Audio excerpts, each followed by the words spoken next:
And so from the journalistic perspective, since that's the very nature of what we are speaking about, yeah, when writing your story.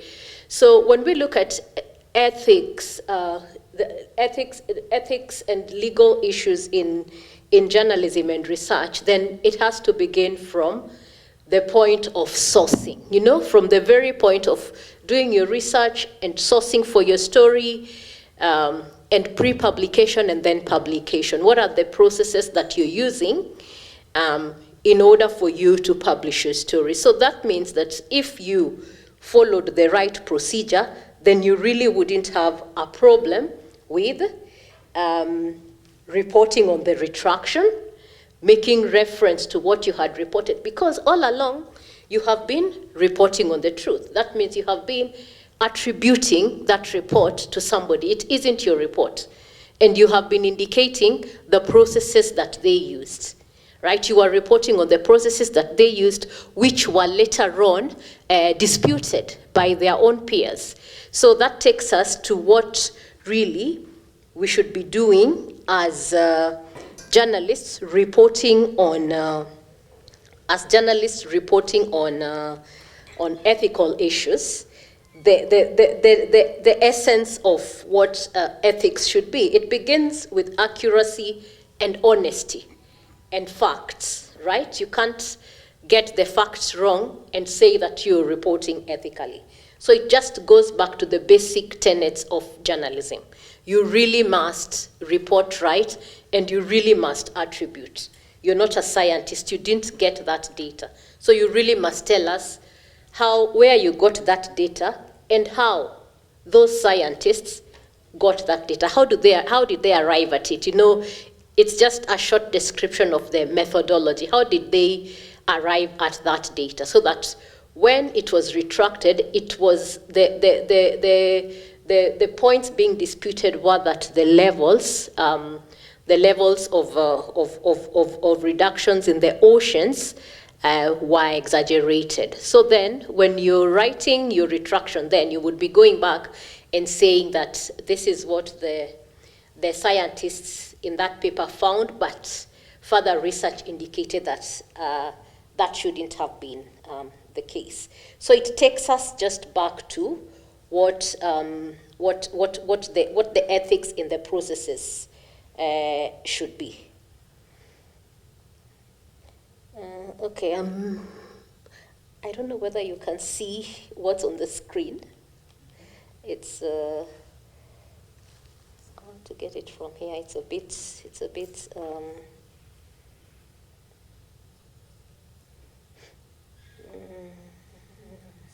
You can see. You can see. Okay.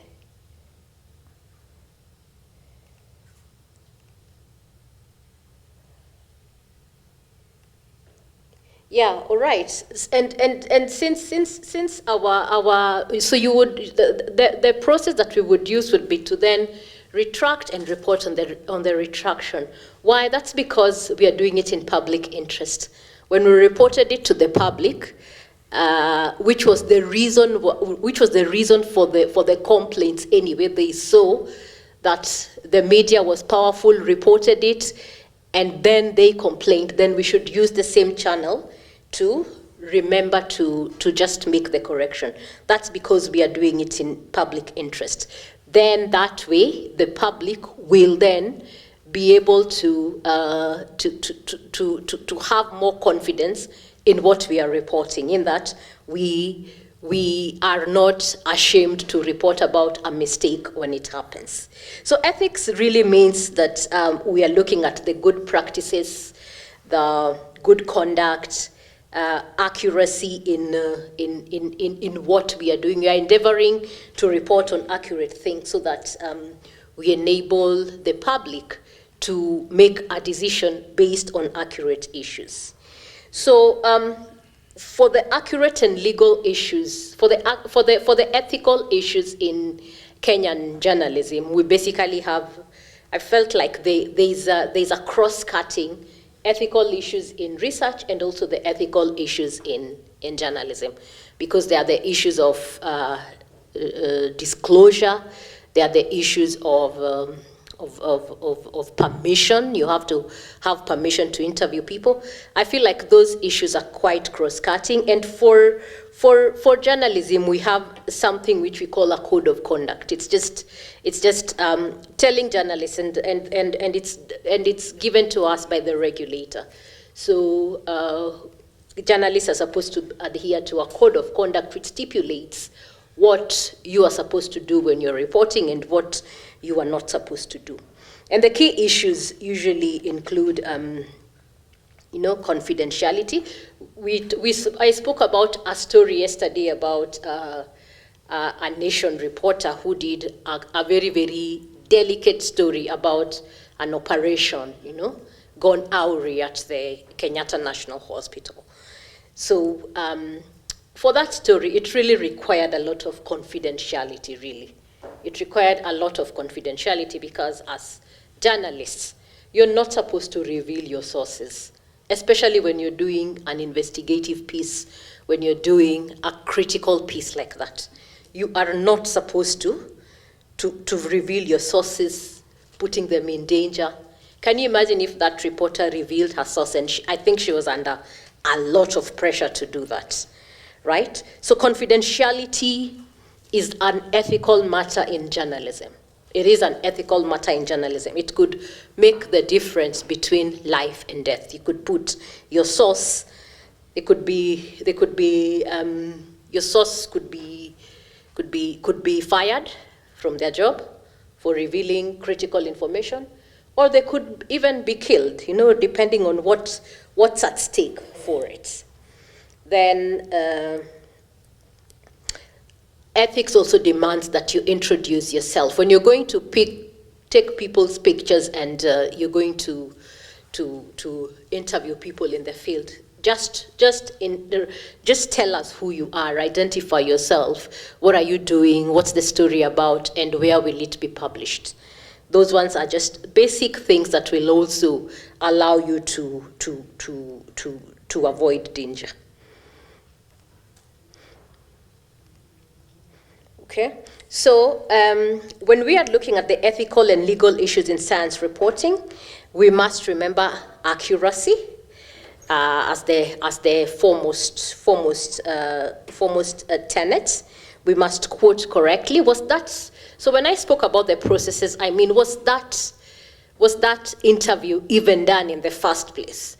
So during COVID season, and you'll be very shocked at some of the unethical practices that can actually happen in journalism. During COVID season, we held a number of meetings online. We had the project ongoing. So because of COVID, we had to take some of the meetings online. So some were held in person. So we traveled to a region, and some of the things that reporters were saying that they did around that time for money. So when someone says that there was even extortion, you pick different sound bites of a person in different times, different places, and then you merge them together, and then you put jingles for a bulletin, So you pick different sound bites of this mheshimiwa, and then you do a story. You're doing a story like it appeared in a bulletin of sound bites that sound like his and are maybe not his, right? And then you say that this happened. This is the bulletin. This is the story that's going in the bulletin. Are you giving me money or not? That is extortion. First of all, it's extortion, misrepresentation. Did the interview actually happen? That you're quoting somebody. Did it actually happen? Did you actually go there? When was it? Where was it? So when we are critical, when we are keen about the processes leading to publication, then it enhances the ethical view of our product. When we are keen about the ethics in every process, that is from news gathering. So there was really, it was a very, very unethical way of doing news, an ethical practice of trying to put together first of all, there's a lot of things involved there. There's misinformation, it's fake news because you've picked sound bites, you've put tidbits of sound bites to try and extort somebody. So we must be clear about the processes that lead to our production. That includes the fact-checking and background checking of what we are speaking about. Remember, we are doing it in public interest. So even as you retract, remember it is in public interest because it's the public that would be consuming. We should not report to instill fear, and we must speak to scientists to get the truth. Okay? So, so these are some of the issues that then we need to ask, even as we do the research. Remember yesterday we spoke about a very, very critical matter, and even earlier today, about creating trust, right? Creating trust with the scientists. When should you report something that's a work in progress? When should you report something that's a work in progress? That might be a difficult question. So at what stage is the study, and what can you report about the study? And can you just wake up and report? Why wouldn't it be easier to have a rapport with the scientists, call the scientists, find out from them? Maybe they would need an approval from the head of department, or the project leader, or even the director general, They might need an approval because of the critical stage at which the project is. At what point can a project be reported? So I think those are critical things. Maybe we are looking at genetic modification for malaria prevention. What do we need to know at that stage? Or the gene drives being launched. What can be reported at that stage that will not jeopardize the findings of that report, that will generally not jeopardize the findings of the report or put that process into disrepute. It's really, really critical that we speak to the people concerned and explain to them so that they let us know what's critical, at what point, when should we release this, so that we are working together and not at cross purposes. That is building trust, really. That is building trust with the scientists, so that next time they will call you again for the story. So there are also issues in ethics reporting. There are issues that can be difficult to report, especially controversies. And I think we've discussed quite a bit about the GMO issues. It can be controversial, especially when politicians now get into the subject, right? So that the GMO is the subject issue of the day at some point. GMO is the story of the day. So any politician who talks about GMO will get a soundbite, for the story. It becomes so murky. It makes people not understand what's going on, right? So even people, it's not their subject matter, and they're busy speaking about GMOs in public rallies. Really, like it happens in Kenya, In public rallies, you're talking about the matter of the day because you've also studied media so well. You know what will find its way. You know what will, or your handlers tell if you talk about this, you'll find your way into the bulletin tonight. Right? So difficult and controversial subjects are really, really trivialized, and that's why we really must come in, as science journalists. Take your turf and do a comprehensive story that puts all these other people who are out to, puts them in their place, Do your stories to put politicians in their space. Kindly, they belong in parliament, let them debate on that bill, in parliament, not coming to funerals and to rallies to talk about matters that they little understand about, making people confused, making the public confused. So it's up to us as journalists to take our turf and, do the comprehensive reporting that allays fear, that helps to, debunk issues in controversies, that helps to bring the truth when controversies are being reported all over the place, because the controversy may lead to a misleading stories, and we know that's where politicians thrive really. When there's a controversial matter, then you give one a chance to comment, then you give another a chance to comment. They thrive in such issues. So derailing the real issue, what are the real issues in science and ethical reporting. So I was saying that controversial issues may make it difficult for journalists to handle the subject. That's when we need to get out and ensure that that we are reporting correctly and not taking sides and not trying to balance the story with fear, just so that we are doing an objective story. An objective story could mean it's not about sourcing.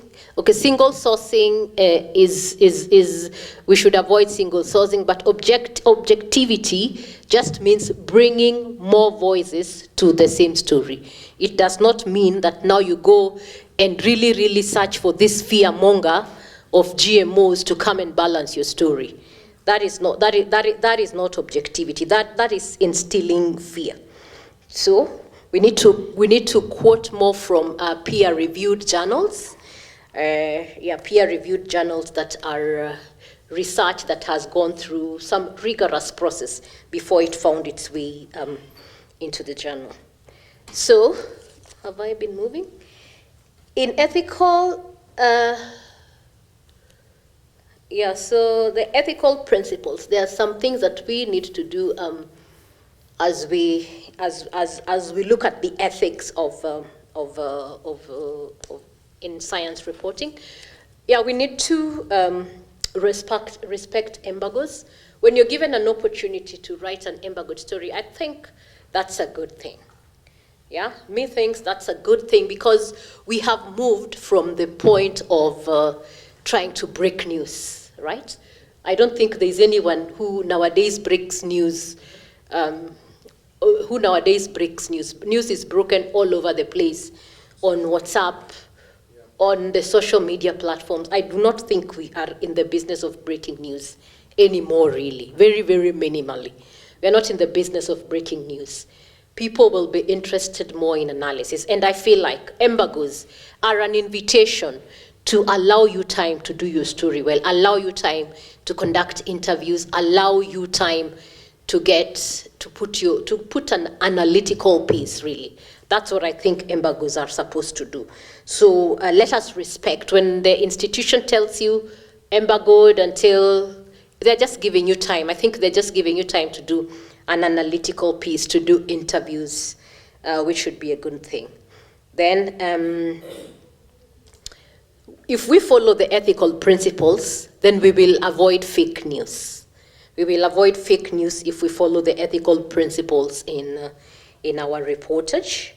Okay, so avoid fake news by cross-checking, avoid fake news by counter-checking sources, avoid fake news by ensuring that you're quoting from the right source, you're quoting current issues, you're using current pictures, you're using.